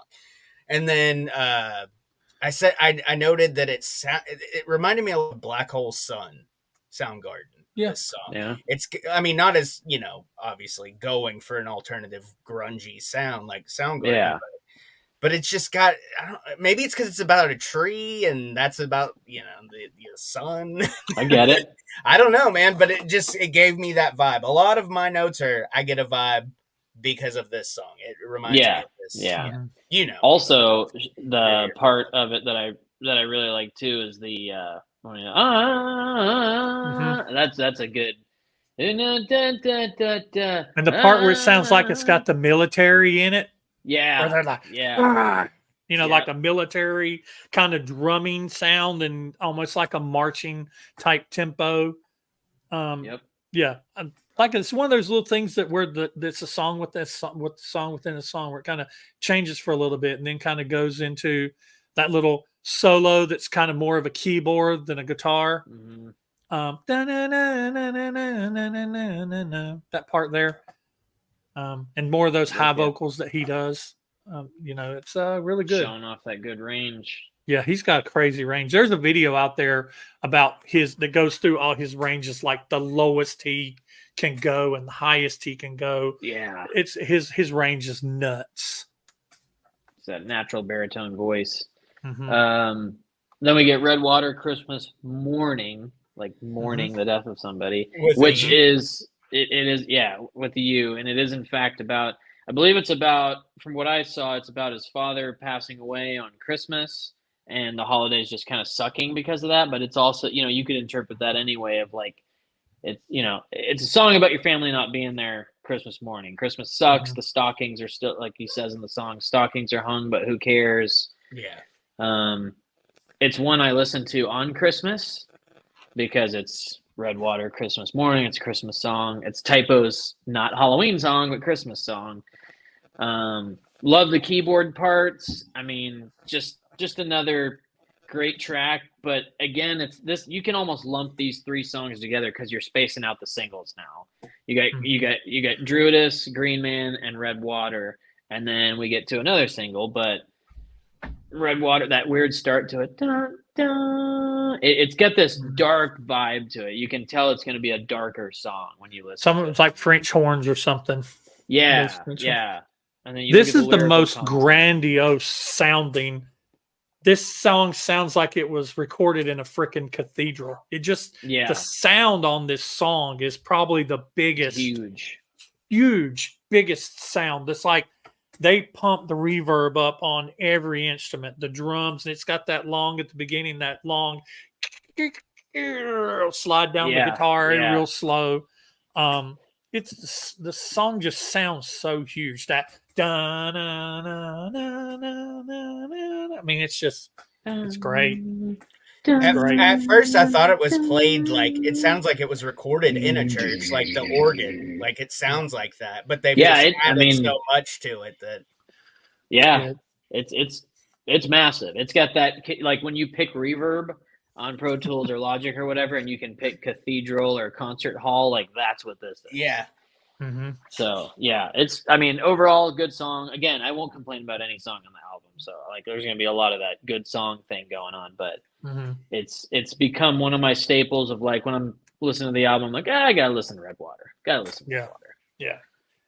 We said everything in my notes already. I mentioned that it was big and bombastic and sonically it sounds amazing. Yeah. And then I just said, I'm going to start blasting this every Christmas morning to wake everybody up because I'm always the first one up and just scare the shit out of everybody. I'm like, come on, man, let's get in the holiday spirit. Come on. There you go. Speaking of getting in the holiday spirit, well, not really, but the next track is My Girlfriend's Girlfriend, which, as Brant said, was the first single on the record. And this is kind of, and you said it in your review, I believe, but this is almost like their take on like a radio friendly kind of song. Mm-hmm. And it's, I still like risque, but it's still risque, but in serious fashion, of course. And then it's that hook, that synth line. And then when the instruments come in, you get the little kind of plucking down on the guitar string and and then it's just that kind of almost musical break that happens when he starts singing. It's pieced together well, and it's also the shortest song on the record too, at 3 minutes and 46 seconds, if I'm not mistaken. It's radio. It was radio friendly. Did not have to be edited. The thing that impresses them, that I love the most about this is the overdriven distortion on the guitar during the verses when Peter's singing. That guitar is just back there, and it's just the distortion is almost. The feedback is almost as loud as the distortion is on it, but I love the way the depth of Peter's voice on this song. It's like, "There's no secret, we're close." I mean, he's just like singing so low down. Honestly, this is probably my once again. I still love every song on this album, but this is probably my least favorite song on this album. If I could say, if somebody said you got to cut one song off this album, I Would Cut My Girlfriend's Girlfriend. You're cutting my girlfriend's girlfriend. It really didn't do a whole lot for them. I mean, honestly, and I don't think it being the first single, I don't think it's a fair representation of the album. I think it's like the bastard redheaded stepchild of the album. Yeah. It doesn't really. The name's cool and the video's Yeah, cool. of course. Yeah. But yeah, when you're going, the when you single listen cover to is these cool. songs, this is the one that sticks out like a sore thumb from the rest of them. It's the most trying to pull different. them in with something that's not gonna Exactly. and then you're like, it's kind what of a the stretch for fuck? them. Yeah, doing something a little different, getting a little MTV play. It's Right. It's that while maintaining their kind of, it's Typo doing a single, and they, of course they have singles. Like they have a condensed version of Love You to Death. They have the condensed version of Black Number One and Woman. And, Yeah. But this is one that kind of comes out of the box ready to go. And I'm with you. Like, I wouldn't say it's my least favorite, and I don't know that I'd cut it from the album, but it is. I think you're right in that it's not a great representation of like, hey, here's a Typo Negative single. It's like, no, wait, hold on. That's a cool song. The keyboard is great, but check this one out, Right. So, right. yeah. it's I'm not with you. the song you're gonna show to somebody that's never heard it. No, and if you're showing someone, you're trying to convince someone that they should like harder stuff, show it to them. Sure. Yeah. Be like, here's one of their kind of ease them in, ear-friendly songs. Yeah. But then it's like, okay, after that, let's listen to Wolf Moon. There's another song on here. Which I think is honestly my favorite. We've already talked about one of them, a song that I would introduce. Like if it all depends on who the person is. If I knew their musical style, I'd be like, if I knew they were adventurous and possibly willing to learn something new, I'd be like, hey, check out Love You to Death, or let's talk about that. But honestly, if it's a song, and we haven't talked about it yet, but I'll just say this to touch on it. If there's a song that I was like, hey, this is kind of a casual music listener, but I at least want to have an exposure to Typo Negative, and I have to use a song off this album, I'd use Cinnamon Girl. Because everybody loves the cover. That's just me personally. Because it's something that they're familiar with, like. And they definitely, like they do with all their covers, they put their own spin on it. Yeah, like they did with Summer Breeze, like they did with Day Tripper. They definitely put their own spin on, and I love Black their covers. Sabbath is a completely different song. Yeah. Paranoid, I love their covers. Yeah, their covers are awesome. I used to always look forward to their probably my favorite, actually. Summer Breeze is their cover of that is badass, dude. Yeah, I love the cover of Summer Breeze. It's amazing. My notes real quick. Honestly, what I wrote was, I wish this song was our theme song for the show because, dude, that riff, and it's just kind of like dancey. I even typed out that I was dancing with my shoulders a little bit, like it's just it's definitely a little on the poppier quote unquote side of them, and that's not obviously because with their covers we were talking about. They're not like anything like the originals. They're complementary to them, but they're not like you wouldn't play them back to back. They're the same song, but you wouldn't play them like back to back and be like, oh, that's exactly what that's supposed to be, because they're completely different. They're a completely different band than anybody else, like we talked about earlier. That's it. Real brief. I knew you guys were gonna go on tangents, so I tried to summarize as much as possible. Hey, if I was there for a Kiss record, I'd be, like, here's what I think about it. You guys take off, Love Kiss, but I'd probably talk a little more, but okay, and then we get to track 8, Die With Me, which, if it still stands from your review, Brant, you said this was your favorite track on the record. I believe that's what you said. I could be wrong, and maybe it was in Praise of Bacchus. It goes back and forward. It goes back and forward with this and Praise of Bacchus. Okay. Yeah. Okay. Yeah. Again, it's a great track. It's another dark one when you listen to the lyrics. It seems like it's obviously a girl leaving him. She's leaving. It talks about JFK. Mm-hmm. She's going to do her books and things, and then something about jet fuel perfume. Mm-hmm. And I'm like, okay, so is she leaving to go to college or whatever, and then she has a plane crash, or she's going to do her job and she has a plane crash. It's just, it could be interpreted many different ways, again, just like Green Man, but it's a little more in plain sight than that. But I do find it to be a pretty epic track that, after I had watched your review this morning to kind of get your taste of the album, I listened to it. I listened to the album all day, but on this one I was like, I've never really sat and dissected this song. So yeah, go for it. Well, like I said, it's either my first or second favorite song on the album. It's one that I've always really loved. This is definitely in top 1 or 2 for me in my top 5. I love this song. And I kind of get the same thing that you do. It's either somebody that has left him and flew away on a jet plane. Maybe he went to Europe, because he says something about, and later on in the lyrics, he says something about, hey, KLM, AT&T, the UK post system. Still, I miss her since she's gone. So it's almost like she flew away to Europe and quit writing, quit calling. Ghosted his ass. Yeah. Ghosted him, basically. So, he got ghosted.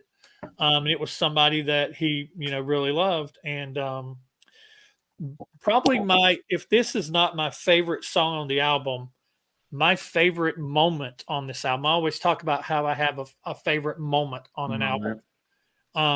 And my favorite moment is when they go into that if this time were the last time, could I hold you? Oh, and then that scale, yeah, just that whole real part. Descending chromatic thing going on. Yeah. And then that lay your head down for the last time. That's my favorite moment of this whole album. Even if this is not my favorite song. Yeah. You got to do the visual representation of it. Hang on just a second, let me. I saw somebody in the movie. She's horrible. I can't remember what movie that's from. I know what you're talking about too. And I can't think of it. She's always she's horrible. I do want to note that I need to start reading my notes, because I did forget something on Girlfriend, and I'm kind of pissed about it. Okay, go ahead. I had a joke about. I'm just gonna read it. Yeah, bust it out. All right, poppy riff ambiance, and everyone loves the clap because it's got a clap in it. And gotcha. And I was like, son of a bitch, when I was pulling up the notes for with me. I was like, God, that was my one-liner, and I couldn't get it in there. She looks like you. She's my girl. Sheldon would be like going two, because she didn't finish. Left it unresolved.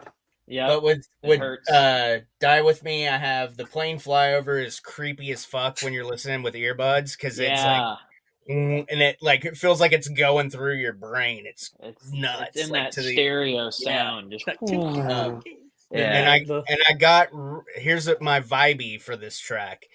Jeff Tate as a vampire, because it sounds like Silent Lucidity a lot.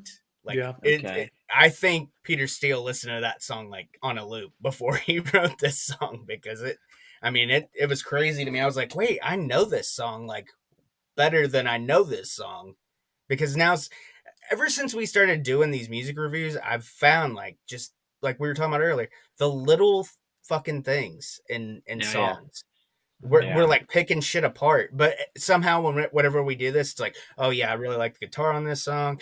Oh, the riff is really cool. Oh, the solo's badass. Like, we're so repetitive because we love these bands and these albums so much. It's hard to like be honest and be like, okay, this part kind of sucks. Well, yeah, and I'm not a dictionary. I don't have a ton of words I can throw out there. But it's like I can sit there and tell you, like, okay, it's in the key of A sharp, and I like the transition from the chromatic C to C sharp notes, or whatever.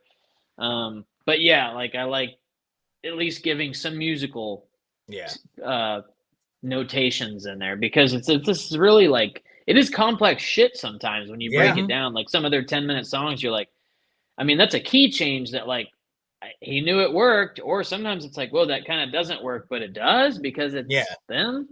You know, Yeah, it's it's just like his this key doesn't work, changes are but I interesting, like man. it, and I wouldn't Yeah, change yeah, yeah. Yeah. So, anyways, yeah, Die with Me is a solid track, and that one you kind of it's a cool one. I like it a lot. good mid album spot. After this, one of my favorites personally is Burnt Flowers Fallen, Yes. One of and mine too, because I have a lot more notes. the simplicity of it, man, is just dun, dun, dun, dun, dun, dun. Like you get that bass. It's that he's got that bass with it. It's got like a chorus or like a light flange or phase Flanger, on it or something. chorus, Yeah, lots of yeah, compression, lots of distortion. yep. Mm-hmm. And he's playing that dun dun dun dun, dun, dun, you know, that riff, and it's just yeah, I think she's falling. Whoa, whoa, Over and over and over and over. over again. Yeah. Yep. And But it works. I think that's literally all the lyrics. Or God, I think she's falling. Yeah, God, I think she's falling until you get to the end. Yeah. Very repetitive on this track. Very repetitive, but I mean, what a fucking banger of a track for just being the same words. Again, like Brant said, changed up just a little bit. You throw God in there, or you throw falling out of, and then just the music too. But it's catchy, and this is almost one that you could show to somebody in place of my girlfriend's girlfriend, that you need one that's like a little ear friendly, because it's not something complicated to digest. It's in typical typo fashion. It's like 6 minutes long, so it's a little stretched out, but I enjoy it because sometimes I just want to zone out and listen to a repetitive song, like an easy listen, you know, especially when you're going through this and you've got Wolf Moon and Haunted at the end. It's like, I need something chill before I get to those tracks, you know? Well, so just the way I think I'm falling, just the way that's delivered, it's hooky. Great. Yes. It brings you in, even if you listen to this for the first time. Yep. In a car with somebody, you're like, oh, fuck, I don't know this band, I don't know this song, but I can grab a hold of that and sing along with you, that now we're having a good time. Because there's a lot of those moments. He takes the words and sings the same words over and over and over, but sings them different every time. Right. Yep. Different melody, different timing, different this and different that. Yeah. Keeps you on your toes for sure. Mm-hmm. Yeah, and then he gets to my favorite part where he breaks down and he goes, all the flowers. All the flowers I gave her, she burned them. And then they kind of go back into it again. But then at the very end where they go, that the second biggest, largest moment of the album is when they go burn them, and it sounds like they're back into Cathedral again. That big huge chorus and reverb on that guitar and the keyboards behind it and the drums, and then they break down back down to all the flowers, and you got that bass under it. It's just amazing song to be so simplistic and so repetitive and have such few words. They're different words. It's got a lot of words. It's just they're the same words over and over. That does so much. You know? It's genius. And honestly, I mean, it really is. It's musical genius. Yeah. You don't get bored. It doesn't feel like a 6 minute long song. No. It doesn't bore you. It almost goes too fast. Mm-hmm. So I have in my notes, because I read about it, that they use a drum machine. But is Johnny Kelly programming the drum machine? Or how is that working? I believe this album, hold on, because I feel like I've read that or heard that somewhere, that because I was confused. Johnny programmed the drum. Yeah, because he just came in around this time. On this album, and on the following album, on World Coming Down, he played programmed the drums. Okay. The only drums that he actually got to play acoustic drums on is Dead Again. Okay. All right. Okay. For this one, I got Middle Eastern Vampire, because the beginning it sounds very Middle Eastern with the goat and everything. Heavy ass drums. This has to be Johnny Kelly and not a drum machine. Wrong. It's just so fucking heavy. Like it reverb, baby. It sounds like an actual drummer behind a fucking kit playing this. It's crazy. I will say that is something that listening to this, like I can pick out now in modern music a lot of times, like a lot of it is at least triggers. Yeah, Right. but And you're playing I it on an was electric kid or whatever, but like this was like the one song that I was like with it's earbuds hard to in, I pick was like out that it's yeah. They I was did on the fence. I was 50-50. on this one and on the next album. They do so good with their programming of the drums because the snare, there's ghost notes, and Yeah. Yeah. there's like on the bass drum when he goes to do like that.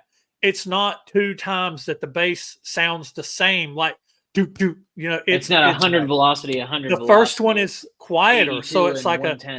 a Yeah. do like that, and there's a Yeah. lot of that you'll hear where cymbals are hit at different levels, and snare drums are different levels, toms are hit at different levels. Yeah. So they did the programming on the drums is amazing. Yeah. This album came out before the internet, or Yeah.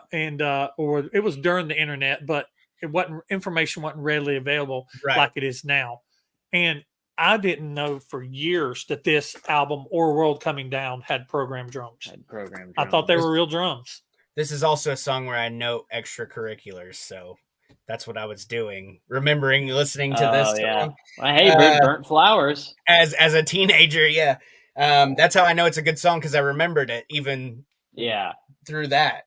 I haven't heard it in forever, and it was like riding a bike. I was singing along with it. But I did want to mention real quick, I have seen Johnny Kelly live because he played drums for Danzig when I saw him. And he's been around, man. Fantastic, dude. He's a beast. Great. He really is good. It was him on drums and Tommy Victor on guitar from Prong. And those two together were fucking amazing. So good. What's that band? There's a band that 3 of the guys from Typo were in. A Pale Horse Named Death, maybe, years later. Let me see. And if you ever get a chance to check it out, yeah, where's that at? I'm pretty sure it's called A Pale Horse Named Death. Yeah, A Pale Horse Named Death. They only have 3 albums, I think, too. But it's Sal, or at least, sorry, it was Sal and Johnny. And Sal was the singer and the guitarist. Oh, that's cool. I thought Kenny was in it at one point, too. And now Kenny has another band now that they're all kind of doing their thing. But anyways, I was just thinking of that. But yeah, the programmed drums, man, I mean, it's one thing to program drums, but if you like take the time to do them, like he's saying, you're putting in ghost notes, you're putting in those different hits, those different velocities, just playing around with it to make it sound human and humanize it, and not just everything's the same volume, So like that's how you program drums if you're gonna do it, and so that does. Again, push this the extra mile where like you have a hard time discerning if that's like even, is it Johnny or is it a drum machine, and it turns out I guess he programmed them. Yeah. So what's next? Let's see. Oh, In Praise of Bacchus. So this one always reminds me of, I have the DVD from what is it called? I don't remember what the DVD is called, but it's at Bazaar Festival like 99 or something.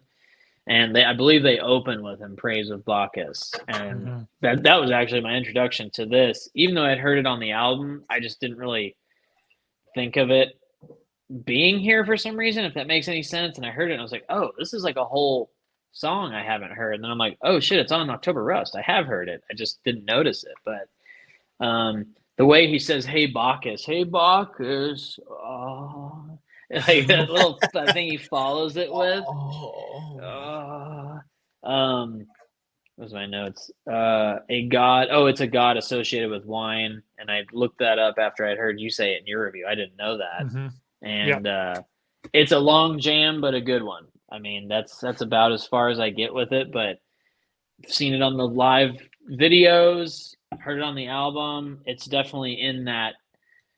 Probably a song I would show to somebody if they're like, hey, I'm getting really into Typo. What's some other good songs? This is probably one I'm going to toss their way.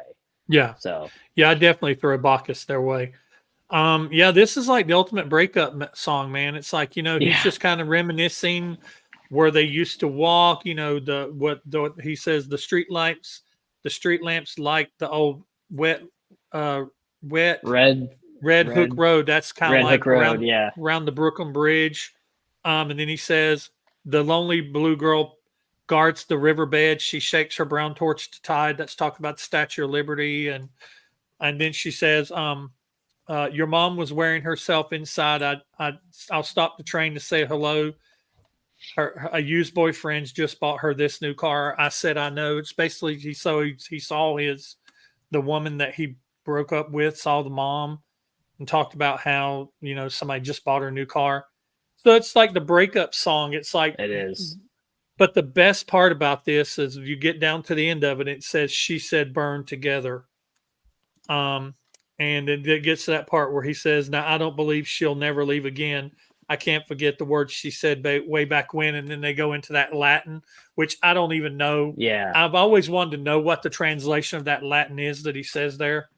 Then in the last words, it says, she said burn, we'll burn together. We'll burn together. Yeah. I mean, so it's just basically. It's deep, man. It's a deep breakup so deep, song. and it's just so you listen to it and you can feel the hurt. And big time. And without sounding too out there, I mean, it's weird because have you ever heard the therapeutical? It's actually been proven that people that are really depressed, like chronic depressed, that listening to songs that are deeply depressing actually puts them in a better mood.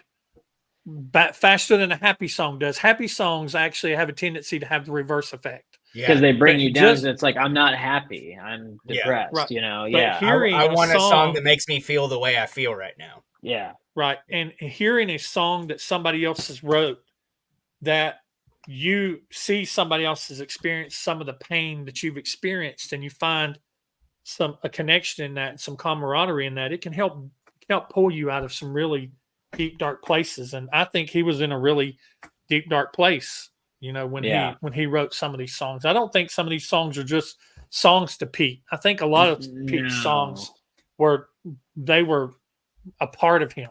Personally, I think a lot of her stories. Yeah. Yeah. So which make the best songs, honestly. Right. Oh, of course. Oh, yeah. And I kind of take it as like when him saying, "Hey, Bacchus," and after I looked it up, him being like a god kind of associated with wine, that he's like telling him because he's drinking. Yeah. He's drinking. He's telling him a story. Yeah, and he even says the vino, a furry vino tinted slave. So vino, red wine, right. And we all know Pete liked his red wine when he was performing live. There's that one of him playing Anesthesia, and he's just downing red wine. And I love that video from what's that from? That's from Bakken 03 or something like that. Yeah, he's sitting there and he's just hitting on the bass. Yeah, and he's hitting on the bass and stuff. Yep. That's my favorite. I love that version of Anesthesia probably better than the studio version. That's one. Yeah, if you haven't seen that one, Tommy, it is so good. Watch that Anesthesia. I'll check it out. Yeah, it's so I'll good. check it out. 03. Yeah. It's on the red version of Dead Again, like the I'm special gonna watch edition. some live shit tonight because I meant to do it earlier, and then I started working on my Motley Crue series, and that took 3 hours to edit, like Brant was talking about earlier. So took 10 minutes to record it, took 3 hours. 3 hours to edit. The cool thing that I love about Typo 2, before we go on, and sorry to cut you off. No, you're good. You're good. Is they were one of those bands that they would do this in the studio, and then when you saw them live, they were still good. It's like good. They pulled it off. Maybe not exactly replicate it, but they pulled it off with the same intensity and the same level live. Yep. And that right there says a lot. Man, it says a lot. Like I said, you go listen to the studio version of Anesthesia, and then you go listen to from Wacken or whatever. You go listen to it. Oh my gosh, it's so good. It's so good. And it even has like a deeper. It's almost deeper and more like it pulls you in even more because you're like, oh, he's just like he's drinking, and there's this live vibe going on. It's just I actually like Kenny has that line in there where he says, "I don't feel anything." I don't feel. He yells it. I think he sounds better in the live version than he does in the studio version. He's more. It's just It's so more good. pronounced for sure. Mhm. Yeah, Yeah, so yeah. good. I think live anesthesia tops studio one's great, but Mhm. the live one is awesome. So, Yeah. anyways, we'll get to Life is Killing Me, another episode. Yeah. So That's a what great about song, you, though. Tommy?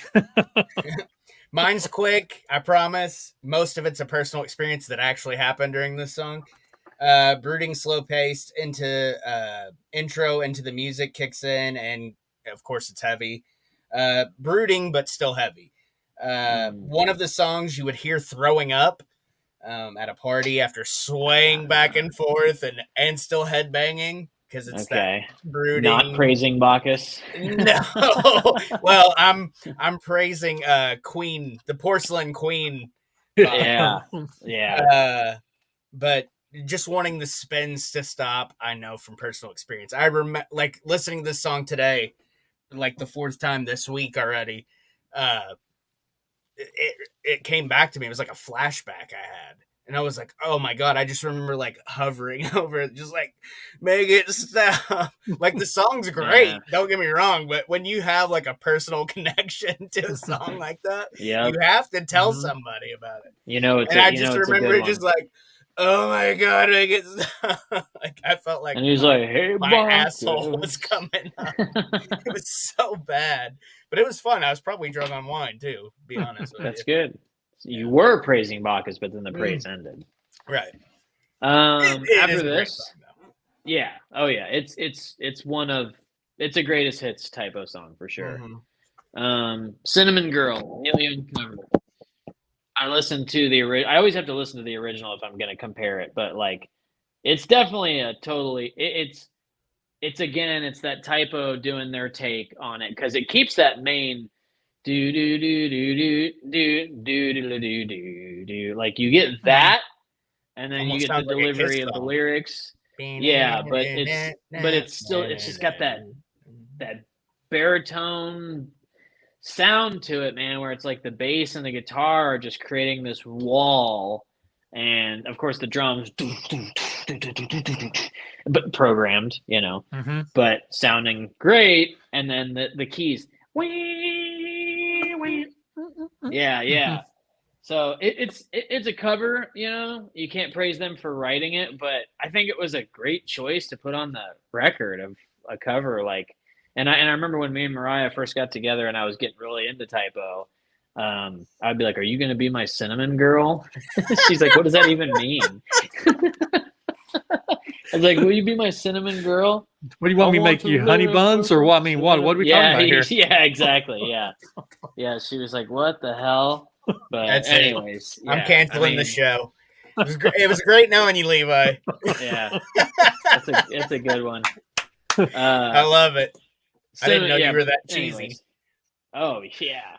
I didn't say it to her like as a pickup line. I just said it like when I was because I was listening to typo, and she was like, "What the fuck is this?" And I'm like, "Dude, this is typo negative," and she's into metal. But I think I finally got her kind of converted because one time we were talking about typo with somebody, and they're like, "What?" And she's like, "It's so good though," and I was like, "It is so good though," you know. So I'm like, "I'm glad you said that." But anyways, yeah, drinking from the goblet now. Yeah. I love it's a this cool song. cover, One of my favorite part of Cinnamon Girl is "Mom, send me money now." Yeah, because because he just went the opposite way that Neil Young went. Neil Young's like, "Mom, send me money now." No, I'm just going to hit some of my E number 4 notes. Yeah, way deep. Like where if you play it on a synth, it's like. Yeah, like you're not getting sound out of it. Yeah. Gargling sounds. Yeah. Oh yeah, so great. Send baby loves to dance. Yeah. It's so good. Send money, Mom. What do you think, Tommy? Real brief because it's Neil Young. I've heard enough Neil Young in my life. Well, not only that, my dad was really, or I guess still is. I don't know. I haven't talked to him about it in a while, but I've been searching for a heart of gold. Like if I hear that song, it makes me want to run my head through a brick fucking wall. Yeah. But as much as I've heard, look at my life. as much as I've heard Neil Young's version, I definitely prefer Typo's version. Like, this should have been written by Peter Steele instead of Neil Young. And give me that. I mean, if I'm being honest, like this is my version of Cinnamon Girl because I never had heard Neil Young's until I realized this was a cover. So, I mean, out of his catalog, Cinnamon Girl is kind of, is it a big one? Yeah, I mean, it's a big song, but I mean, it's okay. But like, he's not as like when he's really like going for it, And Cinnamon Girl's got kind of a cool, like hippie, like kind of far out man vibe to it. The original. Yeah.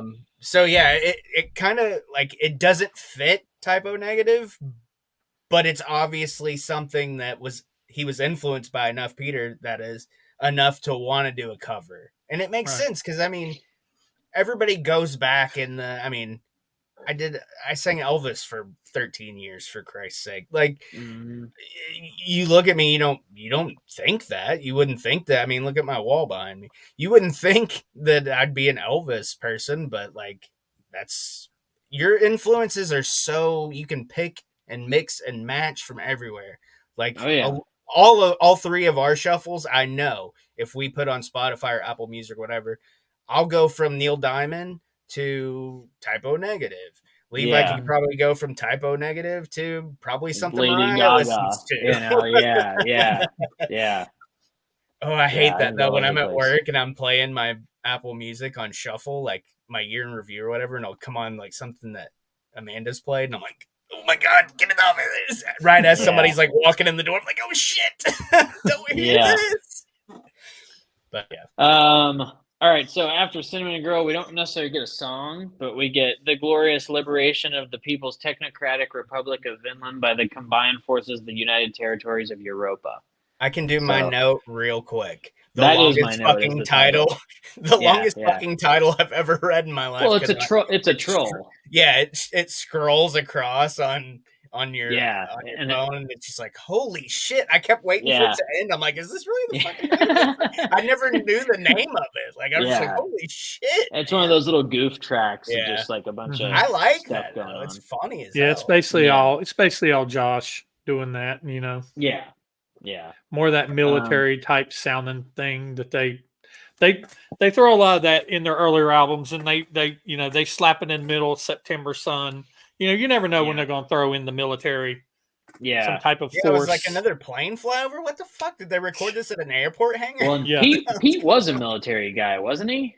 Didn't Pete do the army thing? No. Sure. I'm thinking. I don't know why, but I'm thinking. I know Josh is an EMT now. Yeah, Josh Really? EMT. That's what he wanted to do. Yeah. I'll have Amanda email him, and we'll get him on the show. There you go. They can. Yeah. After the glorious liberation of the longest title ever, we get Wolf Moon including Zoanthropic Paranoia. Wolf Moon, I think, is part of the Underworld soundtrack. I could be wrong, but this is one of my other favorites from the album because of that. I think this is my bass line. Bow, banana, bow. I can't obviously replicate that. 1, 2, 8. Then he turns back into Dracula, literally. Yeah, man. Like, what is that? Where's I remember the first time I read the words to Wolf Moon, and then I was like, "Is that about?" Surely that's not about. It is about. So it's basically about him going down on a girl that she's on her period. Yep. Yeah. Yep. On the 28th day. On 28th day, she'll be bleeding. Oh, good. Doodaloo. And then when Holy Water, Sanguine Addiction. When I heard it, I was like, what? And then I read it, and I was like, yep, that's what he said. Yep. Okay, that's what I thought. It's just like Christian woman. What does he say about her legs in between her thighs? Yeah. Oh, duh. She likes the dog. I love the way he Um, says things. when It this makes song me really, smile. when it really kicks in, after the bass intro and the doo dee doo dee, da na na na na da da da da, like this is a fucking banger. Talk about It a is her wall of moon sound. time, because then he goes up in that Oh my god, yeah, when he hits that, like a rusted it is her essence, moon a time, rusted essence. dude. Woman, may I know you there? A rusted essence. A rusted essence. Essence. Oh I my didn't read that god. far. Holy shit, that's No. awesome. Holy shit. A Can we rusted get rusted essence. essence on a shirt, Muda, please? Thank you. Yeah. Oh my god. Holy That's amazing. shit. Just make it look like pennies. Hey, Wolf Moon, come Oh, cast your man. spell on me. Thank you, Yeah. Polar Knights. Thank So you, Polar good. Knights. Yeah, dude, that rusted essence is like the greatest.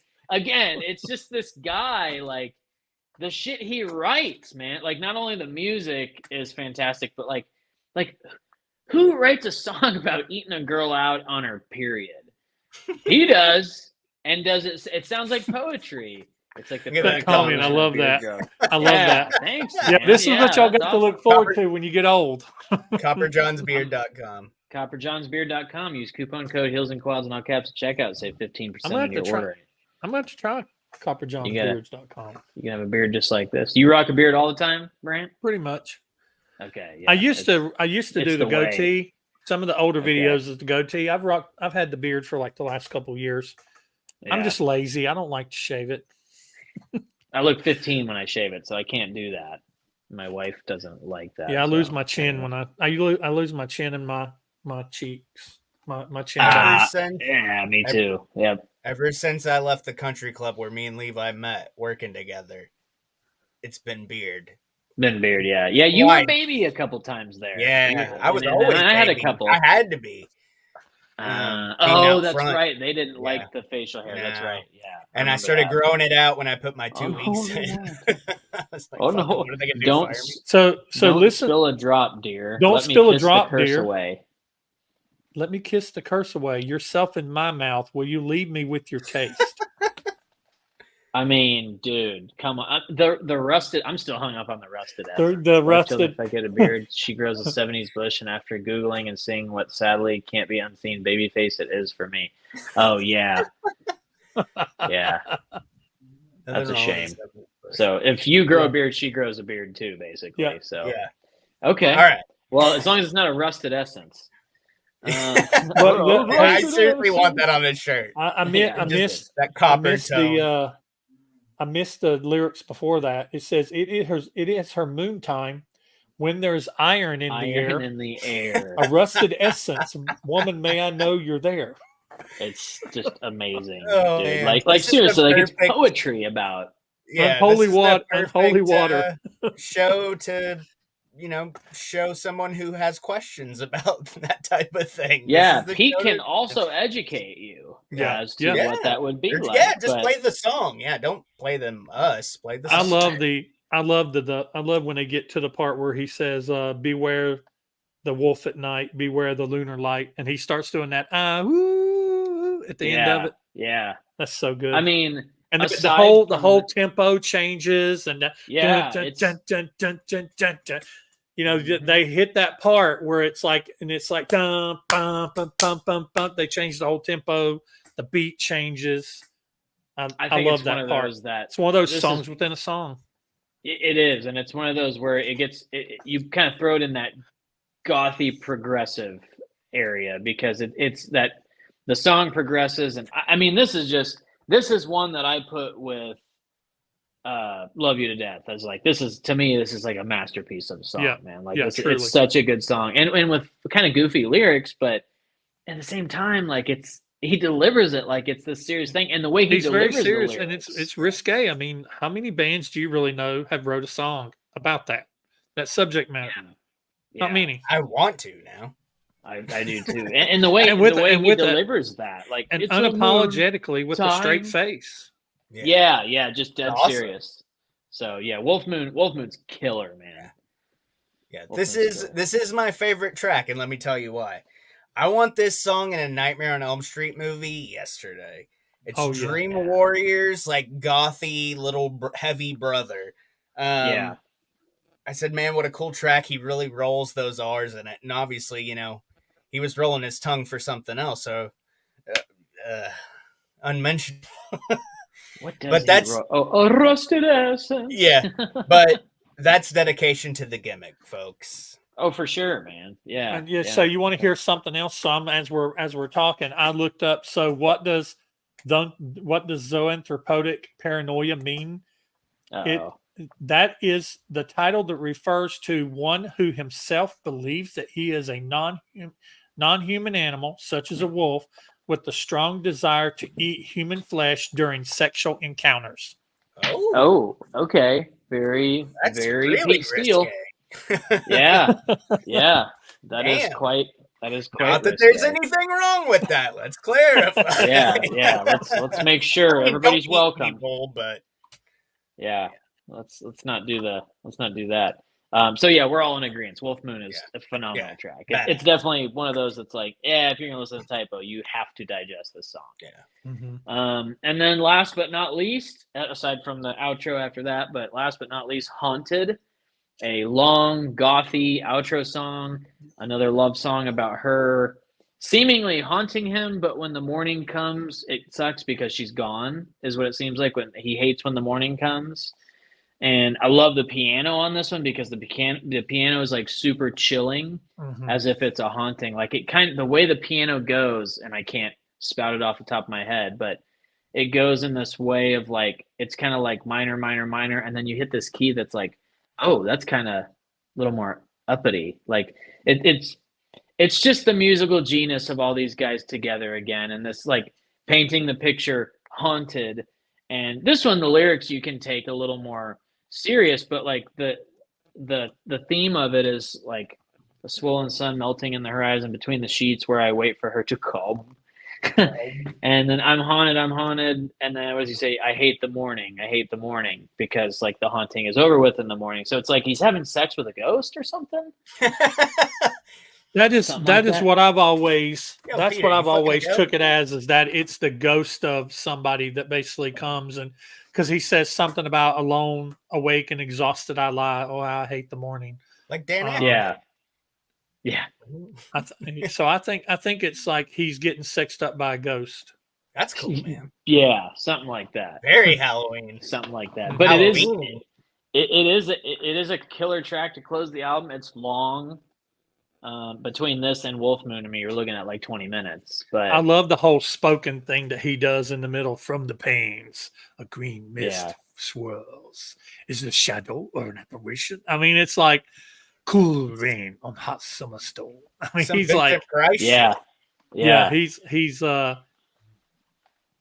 that's where he tells the whole story. He says in there at the end of it, the eastern sky hints of dawning, alone awake, but exhausted I lie. Oh, how I hate the morning.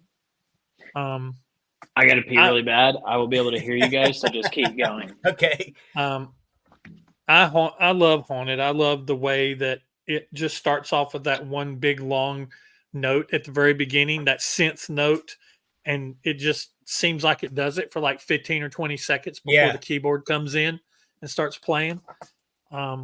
And then when it just all does come in, it just comes in with that big, huge wall, that big, huge, grand typo wall sound, the typo wall that it comes in with. Go ahead and piss for the people, Levi. Yeah. I'm picking up the trickle, baby. I was trying to hit the side, but I guess since I forgot AirPods picked that up. Yeah. Shout out for the live feel, by the way. Right. Pissing for the live feel. Pissing for the live feel. There we go. Keep on pissing in the free world. This is just one of those songs that one of the things that impressed me when I very first heard Typo Negative, and then you sit down and try to play Typo Negative, you think once they start getting past their carnivore phase and start getting into stuff that's on Bloody Kisses and on October Rust and World Coming Down, is they have the ability to play incredibly slow. And if you have never played that slow, you will find yourself rushing every single time. As a Yep. drummer, I'm always hitting the hard. snare too early or hitting the bass too early because it is so hard to just play and have all that dead air Yeah. and stay on that time. And Haunted is one of probably the slowest songs on the album. It is so slow I when wonder you what the listen to it. BPM is on that. I'm gonna look It that is. up. It's like a, let's like a drudging song that, and I think that's the feel they was really going for. And 68. yeah, 68. 68 BPM. I mean, that's incredibly slow for a Yeah. song. And so it's like one of those things that it's one of those songs that it's kind of creepy to listen to, like turn off every room, every light in the house or every light in the Listen to room it. and listen to this song. It's creepy. It It's is. creepy. It's definitely a Halloween song about, being haunted. And I'm, a big paranormal person. So, I've done some paranormal videos on Me my too. channel I where I've don't gone like to. ghosts. Have where you I've gone really? to- I'm gonna have to watch that. Yeah, if you go back, I've got a paranormal playlist where I've gone to like Devil's Trampling Ground here in North Carolina and gone to some different places that are haunted or at least talked Okay, about some I knew haunted you were in the places. South somewhere. Yeah. I can tell. So are we. So that's why I Yeah. was. Yeah, that's awesome because I'm super into the paranormal too. I don't fuck Yeah, with with the ghosts. wife. Yeah. Well, and so that's why, like I've said it before, like some of my favorite modern horror movies are The Conjurings because Right. The ones I I'm don't into watch. because there's and that's actually scary to me because like I believe in that stuff and Well, I do too. And when you believe in that kind of stuff, you're even more susceptible. Like I'm convinced whether you want to believe it or not, and whether you're spiritual about it or not. But I'm almost convinced at one point in time because I was so deep into it, going and visiting haunted places and having these types of things and stuff like that, and believing every haunted story that I heard, and living in a haunted house at one point in time, living in an apartment that was haunted, having haunted woods behind my house. That at one point in time, until I learned how to protect myself, I actually had a demon attached to me. And I used to have the most horrific dreams, like the most horrific dreams. Note and I had to kind of go. I had to kind of go get. Be around Brant. I had to kind of go get blessed in a kind of way, not cleansed. Yeah, cleansed. Yeah. Kind of. It wasn't in me. It was kind of I was being what they call oppressed. Which means which means your demon basically becomes as close to you as your shadow. Man, and where you without go, being inside you. Hey, Brant, keep the fucking demon to yourself, man. Well, that's been long ago. That's been long ago. I know, and I don't really dabble with it as much as I used to. Right. I try to stay, I love the Conjuring type movies and those type movies. I love those, but the based off a true story ones. Yeah, the based off a true story ones. But I also have to kind of be careful too, because I am one of those people that I am so apt to believe it that you can almost shine out like a beacon on that realm.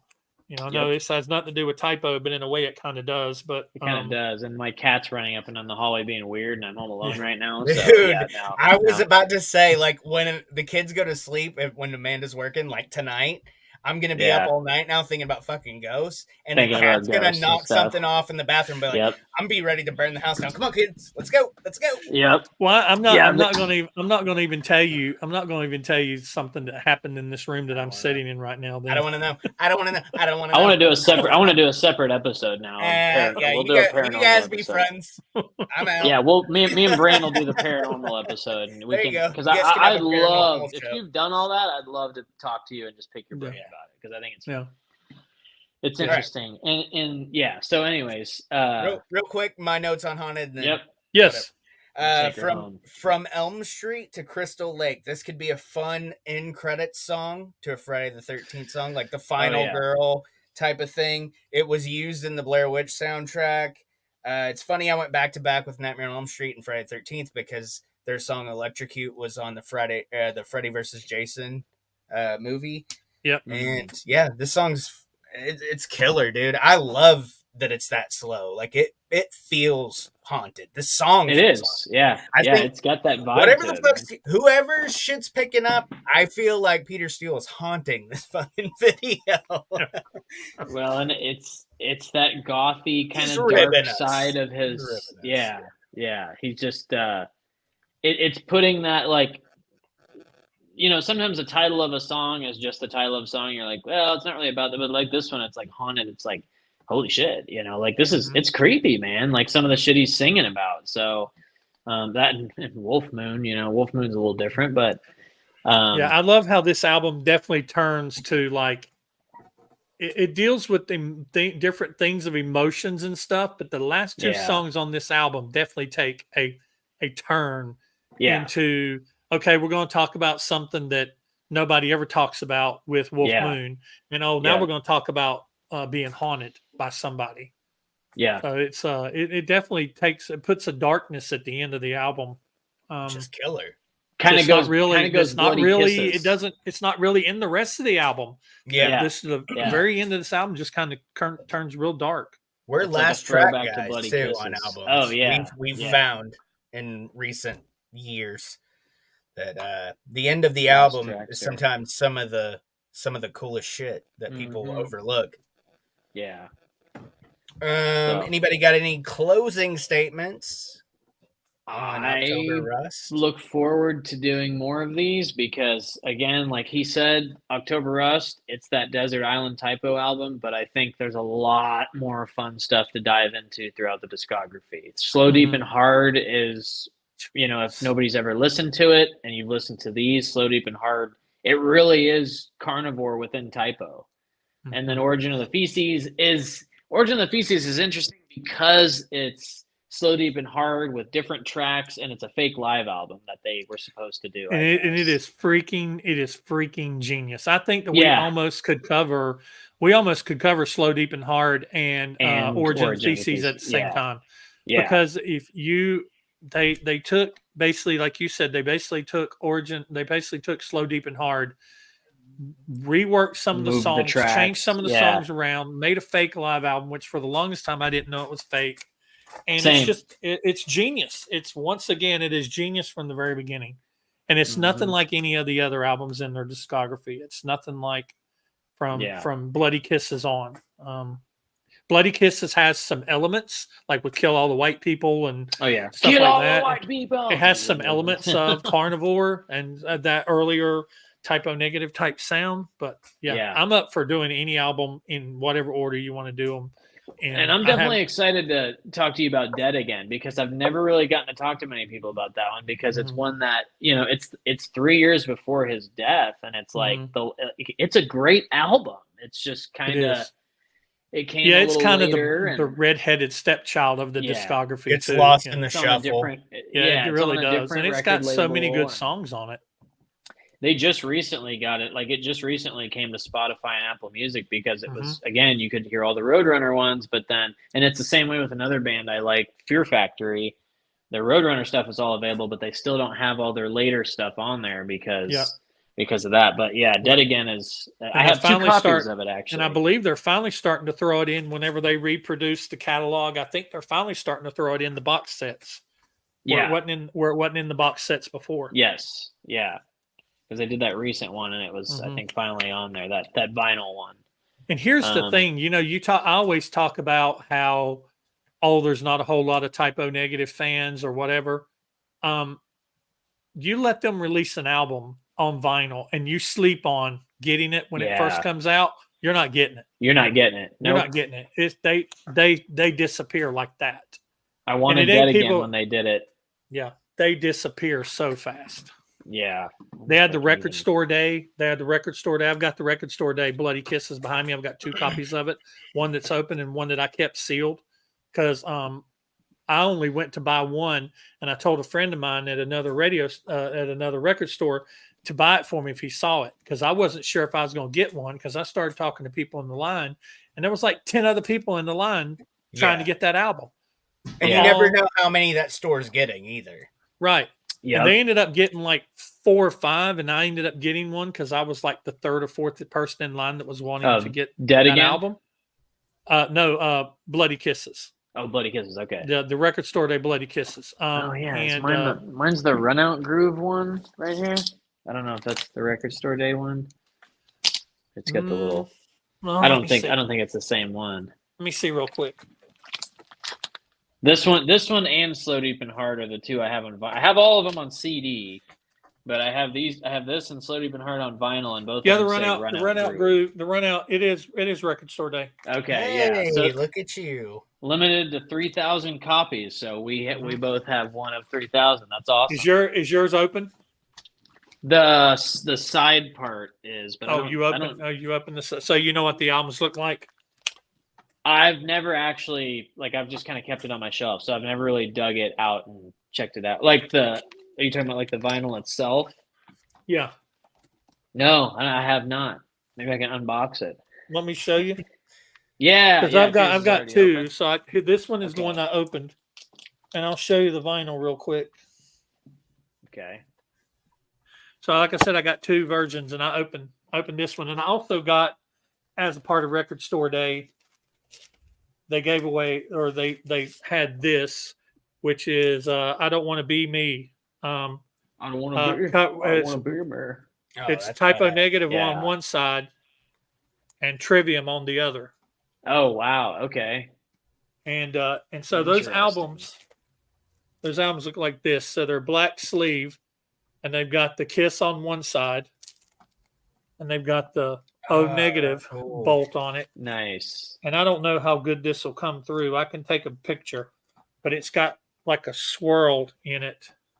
Oh, That's yeah. coming okay. up. Yeah, you're good. That's coming over a lot paler than it actually is. It's actually more of it's an very. army. It's actually more of yeah. an army green.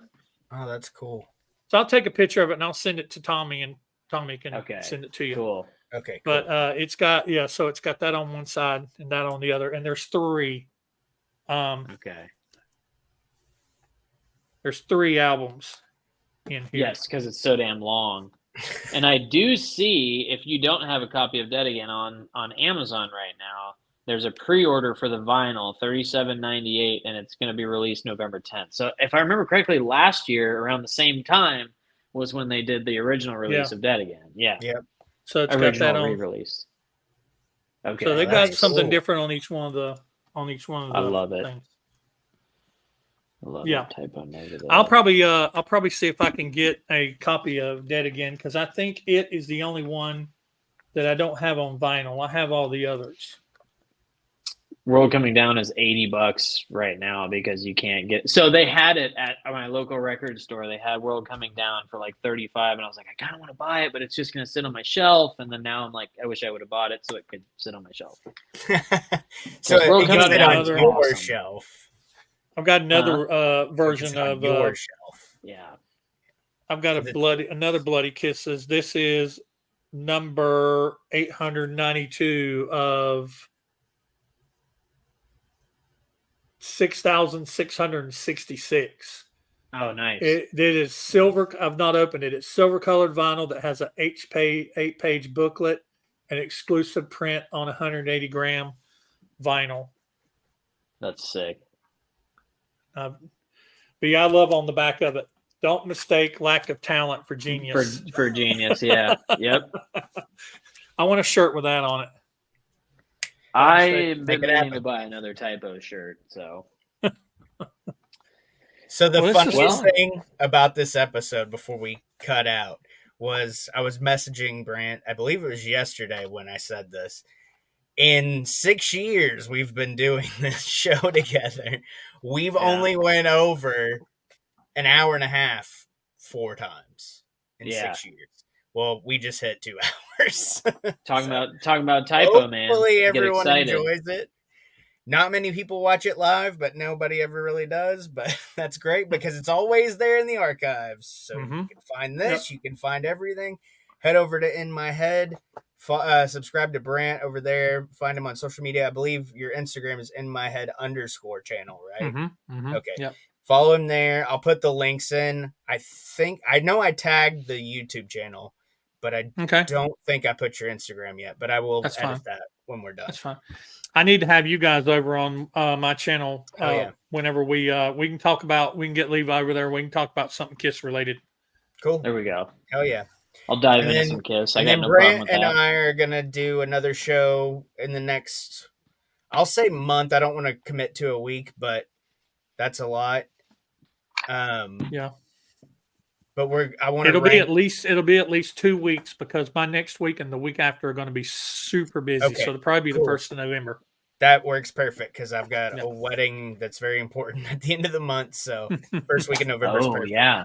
But we're Yeah. gonna rank the live Kiss albums. Because Yes. I've done all the studio albums, but I feel like the live albums you need at least one other person. You can't do that by yourself. You won't do That it. would be tough. Even Alive 1, 2, and 3, I would have a hard. Well, Yeah. I can rank those, but I know there's more. So yeah, it's a little harder though. Yeah. I think And, It is and hard. where It is where hard. did we land on the soundboard albums? Are we going to include no them or on the not? soundboard. No on the soundboard. Okay. So Alive 2, Alive 3, Symphony. It wouldn't really make it any harder for me. But yeah, Rocks Vegas, Okay. the Millennium Concert, and then no soundboard. Symphony.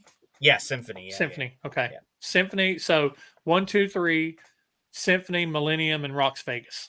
Correct. Okay. All right.